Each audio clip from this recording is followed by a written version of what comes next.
और मैंने कहा पढ़ लेनी चाहिए थी, बिकॉज आप देखो बॉलीवुड भी आजकल यही सिखा रहा है। कुछ कुछ होता है, फिल्म थी शाहरुख खान की, उसमें उसकी बेटी की मन्नत पूरी नहीं हो रही थी, तो फिर वो नमाज पढ़ने लग जाती है और उसकी मन्नत पूरी हो जाती है।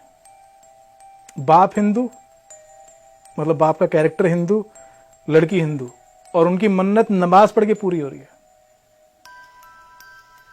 एक रविन्द्रनाथ टैगोर की कहानियों पे सीरीज बनी थी, काबुली वाला, तो उसमें काबुली वाला नहीं आता थोड़े दिन, तो लड़की उसकी याद में नमाज पढ़ने लग जाती है। और ये वाला किस्सा ओरिजिनल रविन्द्रनाथ टैगोर की स्टोरी में है ही नहीं। अनुराग बासु जो डायरेक्टर हैं वो या प्रोड्यूसर हैं, वो सेकुलर थे, उन्होंने घुसा दिया। तो आप देखो किस तरह से यंग लड़कियों, यंग हिंदू लड़कियों के लिए ये सॉफ्ट कन्वर्जन का प्रोपेगेंडा जो है एंटरटेनमेंट के थ्रू इंस्टॉल करा जा रहा है। और अब इसका कन्वर्जन देखो दूसरी साइड, सर्फ एक्सेल वाले जब होली का ऐड बनाते हैं तो उसमें एक होली का दिन है, मुस्लिम बच्चा जा रहा है, तो हिंदू लड़की उसको बचाती है कि यार इस पे कोई रंग ना लग जाए, कि रंग लग जाएगा तो पता नहीं क्या हो जाएगा, कि यहाँ तो हिंदू लड़के तो नमाज ही पढ़ रही हैं पर उन पे रंग भी नहीं डाल सकते आप, उनके बिल्कुल शरिया कंप्लायंट ऐड बन रहे हैं। नमाज पढ़ कर आता हूँ।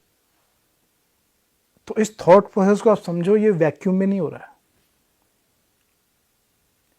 और अलीगढ़ का किस्सा है, तो उसमें कोई सरप्राइजिंग बात नहीं है। अलीगढ़ में लड़की को फोर्सफुली कन्वर्ट, अलीगढ़ का तो खुद वो शहर खुद ही फोर्सफुली कन्वर्टेड है। उसका ओरिजिनल नाम कौल था, तो शिया कमांडर था नजफ खान, उसने 16वीं सदी में अटैक करा था, और कहते हैं इतने हिंदू मारे कि 3 टावर बनाए थे उनके स्कल से, और खुद बखानते हैं बकायदा।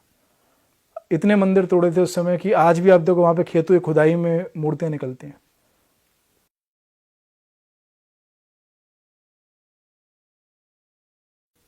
और आप मजे की बात देखो, हिंदुस्तान में कन्वर्जन होती है, उस पर आउटरीच नहीं होती। मतलब चाहे वो लड़की कन्वर्जन हो, उस पर चुप रहेंगे, चाहे मंदिर कन्वर्ट करा के मस्जिद बनाए हो बाबर ने, उस पर चुप रहेंगे, चाहे शहरों के नाम कन्वर्ट करे हो, अकबर ने प्रयागराज का इलाहाबाद करा था, वो ठीक था। कन्वर्जन पे चुप है। जैसे ही आप रिक्लेम करोगे, रिवर्ट करोगे उनको ओरिजिनल स्थिति पे, तो आउटरीच हो गया, ऐसे कैसे कर सकते हो। याद है प्रयागराज पे कितना क्लेश हुआ था, अरे ऐसे कैसे कर सकते हो, इसका नाम प्रयागराज कैसे कर सकते हो ना। कर नहीं रहे, वही था, अकबर ने करा था कन्वर्ट उसे, और अकबर ग्रेट है। जो कन्वर्ट करते हैं वो ग्रेट हैं, जो रिवर्ट कर रहे हैं ओरिजिनल नेम पे, उन्हें गालियां पड़ रही हैं। यार जिस शहर में 3 नदियों का संगम है, गंगा जमुना सरस्वती, उसका नाम इलाहाबाद कैसे हो सकता है, उस गॉड के नाम पे कैसे हो सकता है जिनकी कल्पना ही रेगिस्तान में करी गई थी। भाई गंगा हमारी, जमुना हमारी, सरस्वती हमारी, गंगा जमुना तहजीब बोलते हैं। ये क्या तहजीब में बाबर क्या रेत रेगिस्तान से लेके आया था, उस शहर का नाम इलाहाबाद कर दिया। भाई गंगा का कहाँ है मेंशन कुरान में, गंगा कहीं मेंशनड है? हमारे शिव जी के सर में से, केश में से निकलती है, वैसी कल्पना है। उन शिव जी के जिनका टेम्पल था काशी विश्वनाथ का, वो औरंगजेब ने तोड़ दिया था। तो ये गंगा जमुना थे। आप तो टेम्पल्स तोड़ रहे थे उन गॉड्स के जिनके सर से गंगा निकलती थी, और उन शहरों के नाम जहाँ संगम है उसका नाम इलाहाबाद कैसे करा जा सकता है?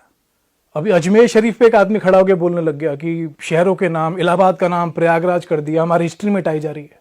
जब रेलवे स्टेशन के नाम बदले जा रहे थे, मुगल सराय हटाया गया। अबे तो क्या रबर से हमारी हिस्ट्री बदल दोगे कि हमने 600 साल हुकूमत की है? भैया आप लोगों ने हिस्ट्री मिटाई है, हम तो रिक्लेम कर रहे हैं। कल को आप देखो बख्तियार खिलजी के नाम पे स्टेशन है, उसका नाम आप बदल देते हो, तो खिलजी ने जो नालंदा यूनिवर्सिटी जला के जिहाद करा था वो मिट जाएगा क्या? कल को आप अहमदाबाद का नाम बदल के कर्नावती कर देते हो, तो अहमद शाह ने जो आपका भद्रकाली मंदिर तोड़ के वहां मस्जिद बनाया, रुद्र महल तोड़ के वहां पे जामा मस्जिद बनाया, वो मिट जाएगा क्या? औरंगजेब रोड का नाम आप बदल देते हो, तो औरंगजेब ने जो हिंदू देवी देवताओं की मूर्ति तोड़ के बोला कि जामा मस्जिद की सीढ़ियों में चिनवा दो ताकि इसको लोग अपने पैरों तले रौंद सकें, उस रोड का नाम चेंज करके वो मिट जाएगा क्या? आप औरंगाबाद का नाम बदल दो, तो औरंगजेब ने जो काशी विश्वनाथ तोड़ के उस पर ज्ञानवापी मस्जिद बनाया, वो मिट जाएगा क्या? वहां तो प्रत्यक्ष दिख रही है आपकी इनकॉम्पिटेंस। अब तो कितने निकम्मे लोग थे कि सेंस ऑफ एस्थेटिक्स ही नहीं है, कि मंदिर तोड़ के उस पे मस्जिद बनाया, दीवार अलग दिख रही है, दीवार अलग रंग की है, टॉप अलग रंग का। मैंने रंग तो टोपी का जो पहनाई है सेम कर देते कम से कम, कि कल को झूठ बोलने लायक तो रहते कि हमने नहीं तोड़ा था मंदिर। यहाँ तो प्रत्यक्ष दिख रही है, दीवार अलग। और ये कल्चर दिया है मुगल्स ने, कि मंदिर तोड़े, उस पर सफेद टोपी पहना दी। आप मथुरा में देख लो, वहां पे शाही ईदगाह, वहां दीवार अलग दिखती है, सफेद टोपी अलग दिखती है। अयोध्या में सेम दिखता है, काशी में सेम दिखता है।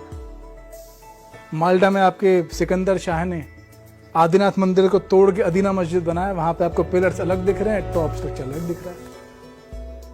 और आपको बोला गया मुगल्स गेव अस आर्किटेक्चर। मुझे पता नहीं था यार, मंदिर तोड़ के उस पर सफेद टोपी पहना देने को आर्किटेक्चर बोलते हैं, या कब्रों के ऊपर गुम्बद लगा देने को आर्किटेक्चर बोलते हैं। खैर, अपने अपने स्टैंडर्ड्स हैं।